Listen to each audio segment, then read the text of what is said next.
We are all the sonship. We got sonship. நாம் புத்திர சுவிகாரத்தின் ஆவியை பெற்றிருக்கிறோம். அப்பா பிதாவே என்று கூப்பிடத்தக்க ஆபிரகாம் கூட அப்பான்னு கூப்பிடல, லார்ட்னு தான் கூப்பிட்டான். இப்ப புதிய ஏற்பாட்டு கண்ணோட்டத்துல நீ தேவ சமூகத்துல போறேன்னா ஆண்டவரேன்னு கூப்பிடுறதுக்கான அவசியம் இல்ல, அப்பான்னு கூப்பிடுறதுக்கான உரிமை இருக்கு. நீ தேவ சமூகத்துக்கு போகும்பொழுது அப்பான்னு சொல்லி கூப்பிடுறதுக்கு உனக்கு எல்லா உரிமை இருக்கு. இப்ப பிள்ளைங்க ஏதோ ஒரு சில விதத்துல தவறு செய்யுங்க. தவறு செய்யும் பொழுது நீ முதல்ல மன்னிப்பு கேட்டுட்டு வந்து பேசு. இந்த உலக தகப்பனே வந்து பொல்லாத மனுஷனா நீங்க உங்க பிள்ளைகளுக்கு நல்ல ஈவை கொடுக்க அறிந்து. பிள்ளைங்க ஏதாவது தவறு செய்யறாங்க போறாங்க, இவங்களுக்குலாம் சோறே போடக்கூடாது, இன்னைக்கு கறி எடுக்கவே வேண்டாம், நீங்க ஞாயிற்றுக்கிழமை இவங்களுக்கு தின்ற கொழுப்பு தானே நம்மளை பேச வைக்குது அப்படின்னு எந்த தகப்பும் நினைக்கல.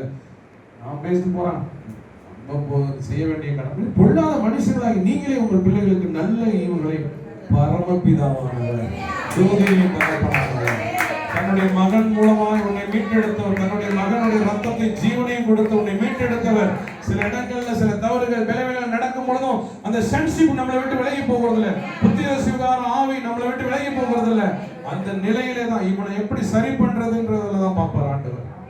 நீ அதை விசுவாசிக்கும் பொழுது, அப்பான்னு சொல்லும் பொழுது அவர் உன்னை குற்றப்படுத்த மாட்டார். ஆனா பிசாசு இதை வச்சுதான் ஏதோ ஒரு விதத்துல ஏதோ ஒரு தவறு செய்ய, ஏதோ ஒரு பலவீனம், நீ இப்படி பண்ணிட்டீங்க, பரிசுத்தமுள்ள தேவனை நீ போய் எப்படி தரிசிக்க முடியும், எப்படி நீ போய் அவரை போய் நீ ஆராதிக்க முடியும், எப்படி நீ ஜெபிக்க முடியும் அப்படின்னு பிசாசு என்ன செய்வான், நம்மளை இதயத்தை குற்றப்படுத்தி அவரை விட்டு அவர் சமூகத்தை விட்டு தூரம் கொண்டு போவான்.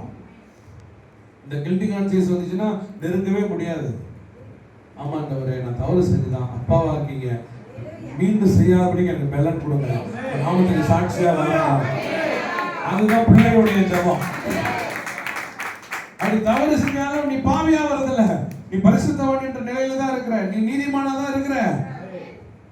ஆனா அதுல இருந்து மேல வர்றதுக்குரியதான அணுகுமுறை, அந்த அனுகுணத்தை தேவன்கிட்ட கேட்டீங்கன்னா கர்த்தர் நிச்சயமா செஞ்சு உன்னை தன்னுடைய பிள்ளைக்கு உரியதான எல்லா அடையாளத்தையும் எல்லா சாட்சிகளையும் உண்டு பண்ணுவார். ஓகேங்களா? Praise the Lord. ஆபிரகாம் அதை விசுவாசிக்கிறான். அது அவர் நீதியா எண்ணினது போல இந்த 4 காரியங்கள் 1:31 சொல்லப்பட்டிருக்கு. எல்லாமே இலவசமா கொடுச்சு. ஒருத்தன் 4 PhD பண்ணிட்டு டாக்டரேட் எடுப்பான். உலக ஞானம். எந்த விதமான PhD பண்ணல, தீசிஸ் எழுதல, ஆராய்ச்சி பண்ணல, ஆனாலும் பரலோகம் நம்மளை பார்க்கறது நீ டாக்டரேட், நீ ஞானவான் தான். அவர் பார்க்கிற பார்வை என்ன ஞானவான்னு பார்க்கிறார். இது ஞானம் யார் அப்படின்னு சொன்னா அது இயேசுவா தான் இருக்குது. பரிசுத்தத்துக்காக இன்னைக்கு எத்தனையோ பழைய ஏற்பாட்டுல யூதர்கள் மத்தியில பரிசேயர்களுடைய நிலை, குருட்டு பரிசேய, தோள்பட்ட பரிசேய, பரிசேயர்களே நிறைய வகை. கீழே குடிஞ்சுட்டே போவான், போய் மோதுவான், செவுத்துல போய் மோதுவான், யாரையும் பார்த்த கூடாது, கண்ணுல ஏதாவது பார்த்துச்சுன்னா இச்சை வந்துடும் அப்படின்ட்டு கீழே குடிச்சுக்கிட்டே போவான், கண்ணை மூடிக்கிட்டே போவான், குருட்டு பரிசேய. இதையாவது பார்த்தாச்சுன்னா ஐயோ கண்ணுல பாழ்பட்டுருச்சு, கண்ணுல வந்து பாவப்பட்டுருச்சு, அதனால கர்த்தர் ஜெபத்தை கேட்க மாட்டாரு, பரிசுத்தம் போச்சு அப்படின்னு நினைச்சுக்கணும். இன்னைக்கு நம்ம தடுக்கி விழுந்தா எவ்வளவு காரியம் பாவமா இருக்குது, பாவ சூழ்நிலைகள் எவ்வளவு இருக்கு. ஆனா உங்களை தேவன் நிலைப்படுத்தி இருக்கிறார். ஏன்னா இந்த பொல்லாத உலகம்ன்ற அவருக்கு நல்லாவே தெரியும்.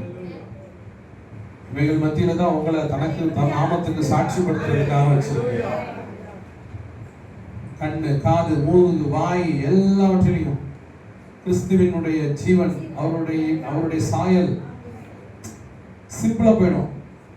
ஒரு நேரத்துல வயப்பட்டு இச்சைக்கு பாவத்துக்கு அடிமையாகி ஒரு சின்ன காரியத்துல கூட தடுமாறி விழுந்து அதுல இருந்து விடுதலை பெற முடியாத மாதிரி இன்னைக்கெல்லாம் அசால்ட்டா தூக்கி போட்டு போயிட்டே இருக்க. காரணம் என்னன்னா என் பார்வை இயேசு பார்வையா மாற, என் வாய் இயேசுடைய வாயா மாற. உங்க பழைய பாவப்பட்ட சூழ்நிலைகளிலிருந்து உங்களுக்கு ஒரு வெறுப்பு வருதா, இயேசு இருக்கிறாருன்னு அர்த்தம். பழைய பேச்சு, பழைய ஃப்ரெண்ட்ஷிப் கிட்ட அதிகமான நேரம் நீங்க இருக்கீங்க அப்படின்னா, இல்ல அப்படின்னா அதை எடுத்து வெளியில வரீங்க அப்படின்னு சொன்னா உங்களுக்குள்ள இயேசு இருக்கிறாருன்னு அர்த்தம். உன் கண்ணு தொடர்ந்து ஒருன்னு பார்த்துட்டே இருக்குதுன்னா அப்படி இருந்தது நிலைமை இப்ப டக்குனு ஒரே ஒன்று டக்குனு மேல தூக்கி போட்டு போறீங்களா, இயேசு இருக்கிறாருன்னு அர்த்தம். எப்படி வந்துச்சு இந்த உணர்வு? அப்படின்னா நான் நீதிமான் ஆயிட்டேன். நீதிமானுக்குரியதான இது கிடையாது, இது தகுதி கிடையாது. எல்லாவற்றையும் அனுபவிக்க எனக்கு அதிகாரம் உண்டு, ஆனால் ஒன்றும் தகுதியா என்னாது. எதை வேணாலும் நான் பார்க்கறதுக்கு எனக்கு தகுதி இருக்குது. எனக்கு நான் பார்த்துக்குவேன், யார் என்ன கேட்கா.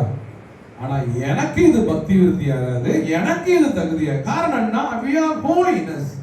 நான் ஒரு பரிசுத்தமாக்கப்பட்டவனா இருக்கிறேன், அதனால எனக்குரிய தகுதி கிடையாது.